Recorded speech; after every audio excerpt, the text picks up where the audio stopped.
Welcome back. In the last part of this section, we're going to take a look at two very important trigonometric limits.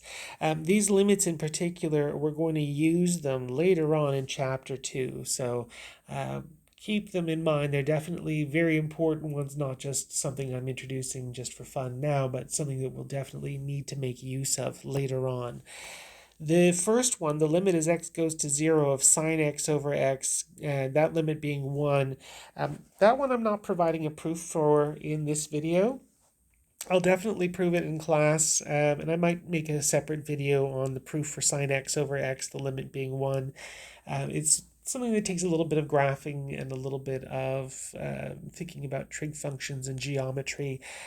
So I'm skipping over that, but if you assume that that's true, it's very easy for us to show the second one. So we're definitely going to do that. We're going to show that the limit as x goes to 0 of 1 minus cos x over x, that happens to be 0.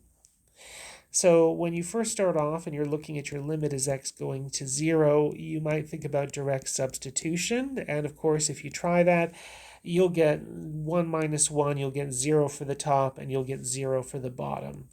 So now instead what we need to do is do a little bit of an adjustment so that we wind up with something where we can, number one, use what we already know, which is sine x over x, that its limit is 1, but also so that it's no longer in indeterminate form. And so for this one, the clever trick is this. I'm planning to make this cosine that's in the numerator turn into sine, and I'm going to do that with a Pythagorean identity. I know that 1 minus cosine squared is sine squared, and I can take this 1 minus cosine and turn it into 1 minus cosine squared if I multiply the top by 1 plus cosine. So that's what I'm going to do. I'm going to multiply top and bottom by 1 plus cosine, so that I wind up with 1 minus cosine squared on the top and x times 1 plus cosine of x on the bottom. So now I'm in a pretty good position here because I know that what I've got is the limit as x goes to 0 of sine squared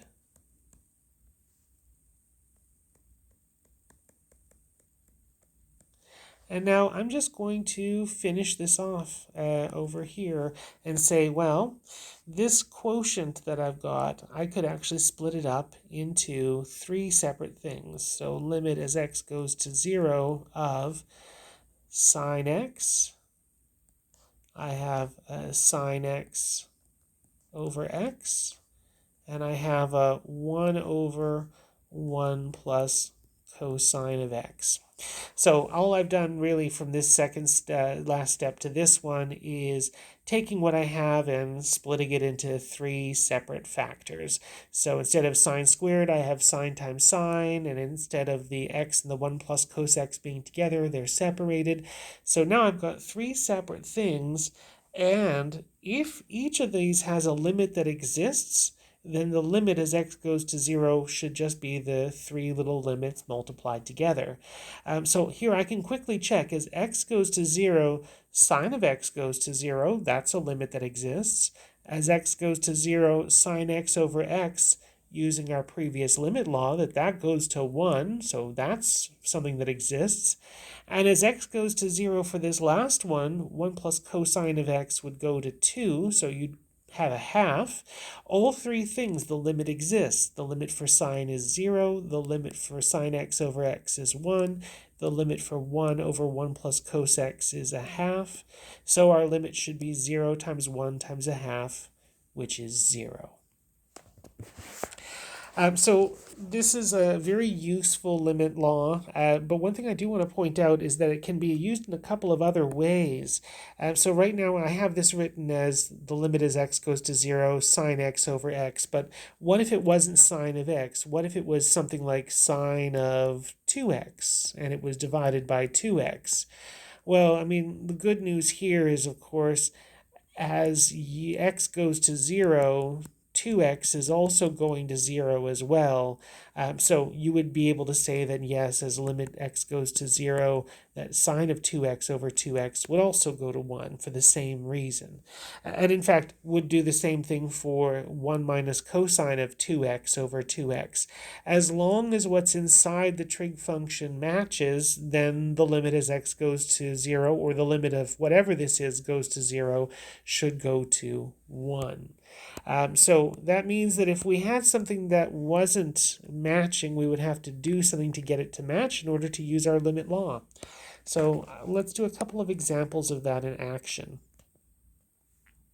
So here I've got this limit as x goes to 0 of sine of 3x over x.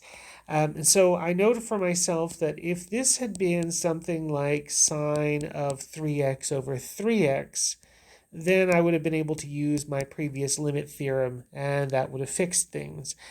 So if I wanted it to be sine of 3x over 3x, I could multiply the bottom by 3, but that means I'd have to multiply the top by 3 as well, but that's of course not hard to do. And so now I can say the limits definitely exist. As x goes to 0, sine of 3x over 3x goes to 1, and as x goes to 0, 3 is just 3, so our limit happens to be 3.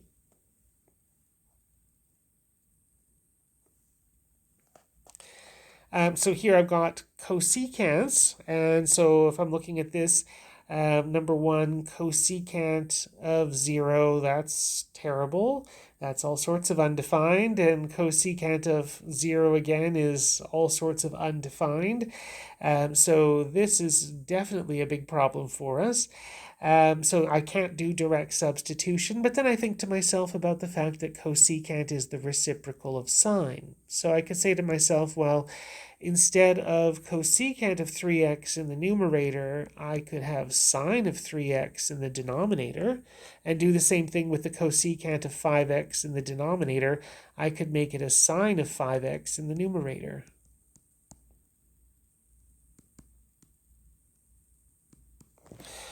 And then I think to myself, well, okay, this would be lovely if I'd had sine x over x, or sine of 5x over 5x. That would have done lovely things for me.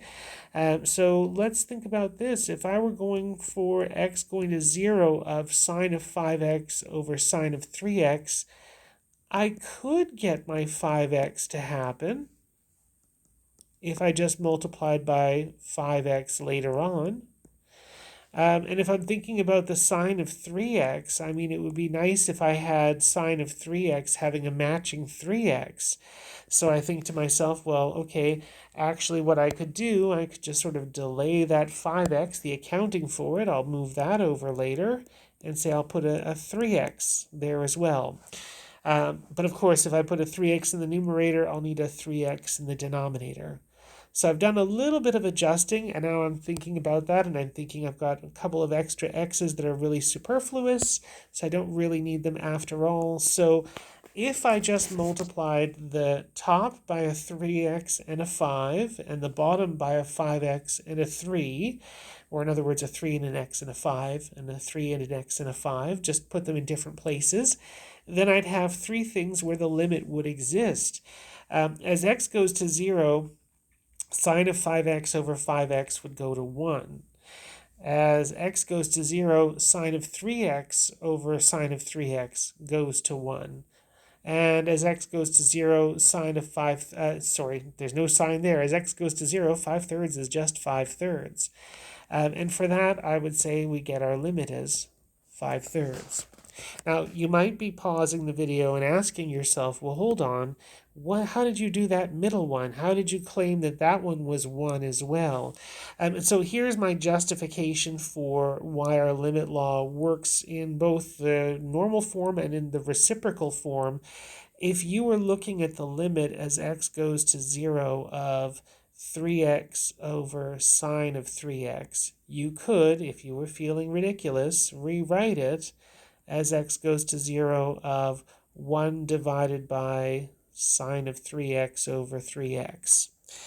For sure, the top's limit exists. The limit as x goes to 0 for the top is just 1. For the bottom, the limit exists, and as x goes to 0, it's just 1. So we get 1 over 1, which is just 1. So that's my justification. And now that I've done it, we can just sort of say, in general, sine x over x or x over sine x, that both of them will go to 1 as x goes to 0.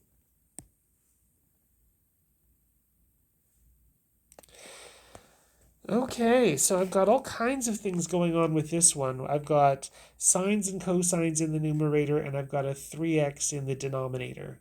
So now I need to think about what to do, and I'm noticing I've got a couple of things. Number one, I could start by splitting things up a little bit. It would make sense for me to take this and split it up so that I have the sine x by itself and the cosine and the 1 by itself. So if I were to rewrite this, I could say, well, okay, I'm going to rewrite this as a minus sine x over 3x, and then I'm going to have plus a cosine x minus 1 over 3x. Okay, so that's getting a good start on things. I haven't done anything yet, just algebraically splitting things up. I know that if I'm looking at this, that the sine x over x, that I can adjust that just by taking the 3 outside. So if I were to rephrase that, I would say it's actually negative 1/3 times sine x over x. So for my first term, the limit's pretty much ready to go.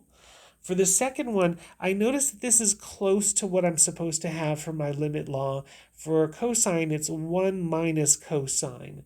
So actually, I could rephrase this. Instead of saying it is plus cosine x minus 1, I could say, well, why don't I just factor a minus 1 out of everybody and make this a minus 1 minus cosine of x over 3x.